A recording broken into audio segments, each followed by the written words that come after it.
Dan sekarang salah satu cara Kak Arumi sendiri untuk upgrade diri adalah dengan menempuh pendidikan juga ya. Sekarang dalam fase apa nih? Kemarin 2 minggu lalu kayak ujian ya, ngambil jurusan. Aduh, Kenapa?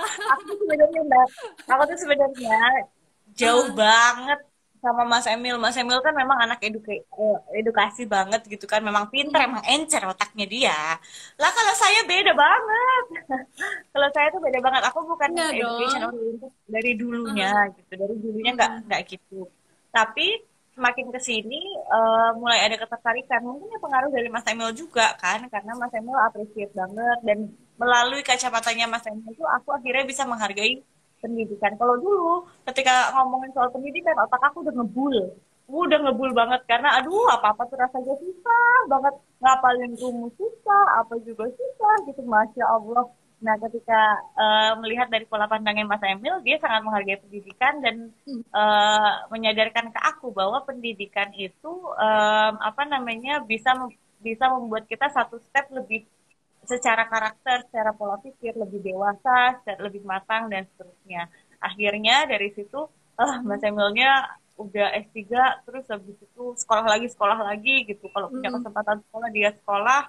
Bukan untuk title atau jabatan di belakang namanya ya, tetapi lebih ke untuk update dirinya supaya dia lebih berkembang lagi.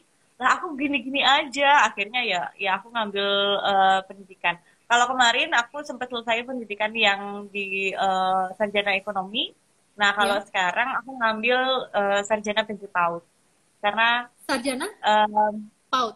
PG PAUD, jadi pendidikan anak usia Oh, dini, jadi guru. pas buat PKK ya, juga Iya, biasanya ikut jadi dulu ketua PAUD awalnya juga. gara-gara awalnya gara-gara di Trenggalek itu kan aku dinobatkan menjadi Bunda PAUD Trenggalek juga. Nah, Ya. banyak berkomunikasi dengan semua elemen yang berkecimpung di dunia PAUD. Dari Hmm. situ aku sadar bahwa eh, satu hal di prinsipnya kalau anak usia dini 0 sampai dengan 6 tahun itu masa yang nggak bisa diulang lagi, jadi harus kita stimulasi dengan bagus dan seterusnya. Hmm.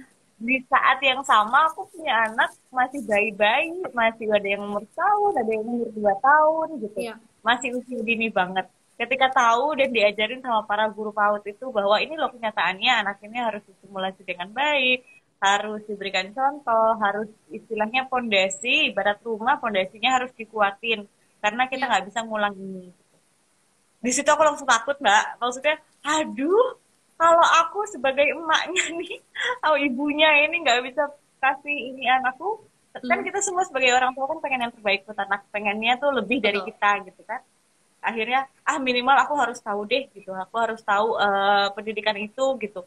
Mungkin aku nggak berani ngajar anaknya orang ya karena tanggung jawabnya besar banget gitu ya, tapi Aha. minimal anakku sendiri bisalah aku sedikit apa mengerti gitu ya, sedikit Hmm. kasih eh, apa pelajaran, tetapi juga bukan hanya ngajarin sebagai orang tua tapi sebagai memang tahu ilmunya. Berarti sekarang double degree dia. Ekonomi sama PG Ambil PAUD. tiga tahun. Oke.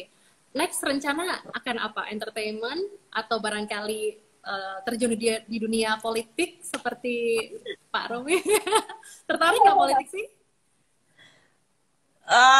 Mau nggak mau jadi tertarik, maksudnya Oh, Tapi bukan aku yang ini ya, maksudnya tertarik tuh gini, karena kan aku harus ada di sampingnya Mas Emil, hmm, mendampingi beliau.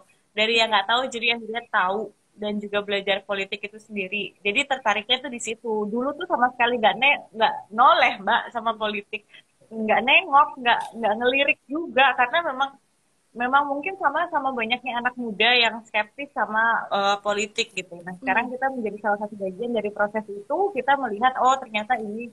Jadi akhirnya belajar tentang si politik itu iya. sendiri. Tapi kalau untuk akunya sendiri nyemplung secara politik, untuk Not saat yet. ini masih belum kepikiran, Mbak. Masih belum kepikiran, masih menikmati ini. Aku nggak bisa ngomong untuk masa depan ya, karena memang Yes. Allah nggak tahu, kita nggak tahu, nggak bisa tahu apa yang ada di depan kita. Cuman untuk saat ini aku masih menikmati menjadi supporter lah, menjadi menjadi apa namanya orang yang mendampingi politisi. Oke, terus terakhir project ke depan. Oh iya, proyek ke depan. Mm-mm. Proyek ke depan sih belum banyak, malah justru lebih banyak fokus ke tim gerak PKK dan juga Dekran Mm-mm. Asda karena pandemi ini sebenarnya kan berat buat semuanya gitu, termasuk untuk masyarakat dan di Jawa Timur sehingga Iya, em, pengen fokus di situ juga gitu ya. Itu tadi pengen bisa lebih bawa perubahan lah gitu dampingin Mas Emil melalui em, pintu yang aku pegang sekarang, jabatan yang aku pegang sekarang gitu. Kalau untuk iya. project entertain dan lain-lain, lihat aja nanti. Bakal ada project Nanti baru nih berarti. ada nggak ya? Nanti aja ya. Setelah pandemi nggak tahu ya berarti beberapa bulan Ya, ke masih depan belum atau tahu. gimana? Belum tahu Mbak, masih Ah, kita siap. lihat ke depannya aja nanti. Cuman untuk saat ini kita untuk saat ini aku masih dampingin Mas Emil dan juga di tim gerak PKK. Oke, nah terakhir banget. Hari Pahlawan kan besok nih, Kak. Apa nih pesan Oh iya. buat eh, masyarakat Jawa Timur atau masyarakat yang saat ini nonton, para netizen-netizen untuk Hari Pahlawan? Apa nih? Oke, aku mau ngucapin pertama selamat Hari Mm-mm. Pahlawan untuk kita semua di tahun 2020. Em, Gini, kalau zaman dulu ya, pahlawan itu perjuangannya itu harus menumpahkan darah istilahnya, mengorbankan Yes. waktu, mengorbankan masanya, bahkan nyawanya untuk bisa membuat negara kita bisa merdeka. Nah, sekarang walaupun sudah merdeka bukan berarti perjuangan itu harus berhenti, malah justru lawan ataupun musuhnya itu lebih berat lagi. Lebih berat lagi karena apa? Karena dia benar-benar ada di depan mata. Kalau dulu Mhm. pahlawan kita bisa ada di depan mata langsung ditembak, der gitu kan. Kalau sekarang nggak bisa. Kalau sekarang ada di depan mata tapi dia nggak bisa dipegang. Yang pertama Mm. ya yang kita hadapi sekarang COVID-19. COVID-19 ini ya musuh tapi bisa masuk sampai ke pintu-pintu masyarakat gitu. Kita semua harus berjuang gitu supaya negara kita cepat pulih gitu karena bukan hanya sisi kesehatan yang sangat terdampak tapi juga sisi ekonomi dan seterusnya. Yang Ya. kedua, narkoba. Hmm. Narkoba ini sedih banget loh. Maksudnya pejuang-pejuang kita, memperjuangkan kita sampai bisa merdeka, tetapi kita Hmm. dihancurkan hanya karena narkoba. Nah ini kan sangat sedih dan ini nggak bisa dilakukan sama satu pihak aja. Jadi harus sama Yes. semua pihak, terutama anak muda.